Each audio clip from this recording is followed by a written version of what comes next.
আসসালামু আলাইকুম রহমতুল্লাহি বারাকাতু। সম্মানিত দর্শক ও শ্রোতা, রমজান মাস চলমান। রমজান মাসে অনেক মাসালা রয়েছে রমজানের।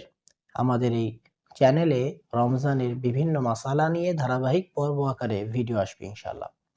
আজকে যে মাসালাটি নিয়ে আলোচনা করব সেটা হচ্ছে অনেকের মনের প্রশ্ন যে রমজান মাসে আমরা রোজা রাখি, কিন্তু অনেকে ব্যস্ততার কারণে বা বিভিন্ন কারণে তারাবির নামাজ আদায় করতে পারে না।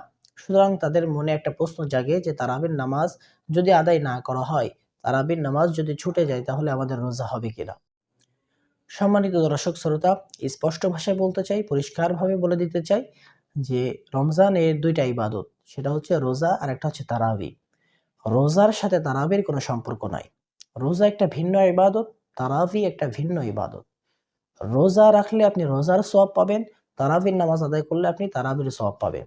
সুতরাং রোজা রাখার পরে তারাবি না পড়লে যে রোজা হবে না, এমন কোনো কথা ইসলামে নাই, এমন কোনো কথা শরিয়ত সম্মত নয়। সুতরাং যারা রোজা রাখে, তাদের রোজা যদি হাদিস অনুযায়ী, আল্লাহর বিধান অনুযায়ী, নবীজির সুন্নাত অনুযায়ী রোজা রাখা হয়, তাহলে অবশ্যই তাদের রোজা কবুল হবে। তারাবির নামাজ আদায় না করলেও তাদের রোজা কবুল হয়ে যাবে।